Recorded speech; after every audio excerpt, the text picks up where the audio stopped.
अस्सलाम वालेकुम। उम्मीद करता हूँ आप सब खैरियत से होंगे। आज 20 मार्च 2025 अतवार का दिन है। तो आज हम बात करेंगे कि आया अब 2025 में जो लोग विज़िट वीज़ा पर यूरोप आते हैं तो उनको यूरोप में असाइलम करना चाहिए कि नहीं करना चाहिए। तो सबसे पहले हम बात करते हैं कि करना चाहिए। तो ऐसे लोग जो लीगल वीज़ा हम किसको बोलते हैं, जो अपने मुल्क में से, चाहे वो किसी भी मुल्क में है, चाहे वो दुबई में है, पाकिस्तान में है, दुनिया की किसी भी कंट्री से वो यूरोप का वीज़ा अप्लाई करते हैं और वीज़ा अप्लाई करते वक्त उनके उस कंट्री की एम्बेसी में फिंगरप्रिंट लिए जाते हैं। तो फिंगरप्रिंट करने के बाद उनको वीज़ा इशू किया जाता है, जिसको हम शेंजन वीज़ा बोलते हैं, जो कि बायोमेट्रिक वीज़ा होता है। ये बायोमेट्रिक वीज़ा क्यों लेते हैं और इसका मकसद क्या होता है, पहले इसको समझ लेते हैं कि हर बंदा जो अपने मुल्क से, चाहे वो किसी भी मुल्क से है, वो जब एक फ़ाइल तैयार करता है और वो फ़ाइल तैयार करके एम्बेसी में प्रेजेंट करता है कि भी मैं अनायतुल्ला, मैं आपके मुल्क में जाना चाहता हूँ एज ए विजिटर और वहाँ पे जाके मैं ये काम करना चाहता हूँ, इंजॉय करना चाहता हूँ, अपनी ज़िंदगी अपनी लाइफ को इंजॉय करना चाहता हूँ वहाँ पे, क्योंकि विज़िट वीज़ा का मकसद होता है टूरिस्ट वीज़ा के भी मैं आपके मुल्क में इंजॉय करने के लिए जाना चाहता हूँ। तो आप जो फ़ाइल तैयार करके देते हैं वो फ़ाइल सारी स्कैन की जाती है। स्कैन करने के बाद वो फ़ाइल जो है आपके फिंगरप्रिंट के साथ सिस्टम में, जो कि शेंजन इंफॉर्मेशन सिस्टम है, उसके अंदर अपलोड कर दी जाती है आपके हर डॉक्यूमेंट के साथ। वो प्रॉपर्टी का डॉक्यूमेंट है, वो आपके पेरेंट्स के डॉक्यूमेंट्स हैं, वो आपके बहन भाइयों के सिबलिंग्स के डॉक्यूमेंट हैं, वो आपकी फैमिली बीवी बच्चों के डॉक्यूमेंट्स हैं, आप किस जगह पे रह रहे हैं, क्या बिजनेस कर रहे हैं, हर डॉक्यूमेंट जो आप वीज़ा लेने से पहले एम्बेसी को देते हैं। तो वो एम्बेसी क्या करती है, वीज़ा आपको दे या ना दे, आपने वीज़ा अप्लाई किया, वीज़ा अप्लाई करने के वक्त आपने एक फ़ाइल तैयार की, चाहे वो आपने तैयार की या आपके एजेंट ने तैयार की, इससे भी उनको कोई फ़र्क नहीं होता। आपने ठीक बताया या गलत बताया, वीज़ा लेते वक्त आपने कोई भी डॉक्यूमेंट जो एम्बेसी को सबमिट करवाया है वो स्कैन करते हैं, आपके फिंगर लेते हैं, वो शेंजन इंफॉर्मेशन सिस्टम में डाल देते हैं। अब बात करते हैं, अब आपका लग गया वीज़ा।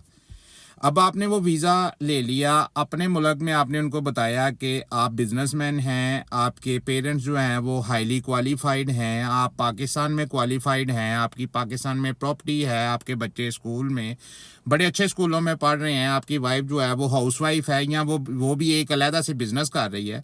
तो उस बेस के ऊपर जो भी आपने बेस बनाई, आपको वीज़ा मिल गया। अब आपने जब उनको वीज़ा लेने से पहले आपने उनको बताया कि आज है 20 मार्च 2025 और हम जो हैं वो 1 मई से ट्रैवल करना चाहते हैं। आपने उनको एप्लीकेशन जमा करवा दी, आपकी एप्लीकेशन प्रोसेस हुई, आपके फिंगर हुए, उन्होंने आपकी फ़ाइल जो है वो स्कैन की और स्कैन करके शेंजन इंफॉर्मेशन सिस्टम में डाल दी और आपको शेंजन वीज़ा दे दिया, जो कि बायोमेट्रिक वीज़ा है। अब आपके ट्रैवल करने के दरमियान में 10 दिन होते हैं या 15 दिन होते हैं, आप उस 15 दिनों में अपनी शॉपिंग करते हैं, तैयारी करते हैं और आप विजिट वीज़े पे यहाँ पे आ जाते हैं। अब आके यहाँ पे आपका आने का पर्पज़ है, पाकिस्तान से आपको एजेंट ने बताया हुआ है कि आपने वहाँ पे जाना है और आपने हॉलैंड, बेल्जियम, स्पेन या Germany, Austria, Norway, Sweden, Denmark में वहाँ पे आप जा रहे हैं, तो आपने वहाँ पे जाके असाइलम कर देना है। ये उस एजेंट की बात है जिसने आपको फ़ाइल तैयार करके या वीज़ा लेके आपको दिया। वो एजेंट कभी भी ज़िंदगी में कभी ना यूरोप आया है और ना यहाँ पे यूरोप में आके उसने असाइलम करवाया, क्योंकि अगर उसने वो असाइलम करवाया होता, अगर आप वो कभी भी यूरोप में आया होता, वो इस असाइलम से गुजरा होता, तो उसको पता चलता कि जो लोग एक बड़ी अच्छी लाइफ ज़िंदगी में पाकिस्तान, दुबई, बांग्लादेश, जहाँ से भी हैं, आप बड़ी अच्छी लाइफ गुजार के आ रहे होते हैं, तो कैंपों में क्या होता है, पहली बात उनको ये कोई आइडिया नहीं होता। दूसरी बात, उनको ये भी नहीं पता होता कि आजकल यूरोप में असाइलम सीकर का सिस्टम क्या चल रहा है, क्योंकि अगर उनको ये पता हो तो वो कभी भी आपको मिसगाइड ना करें, क्योंकि वो ज़िंदगी में कभी आए नहीं होते। वो अपने मुल्क में बैठ के वो आपको कह देते हैं वहाँ पे जाके असाइलम करवा लेना, ऐसे पेपर मिल जाएंगे। सर इतना आसान अब जो है 2025 में नहीं रहा। हाँ,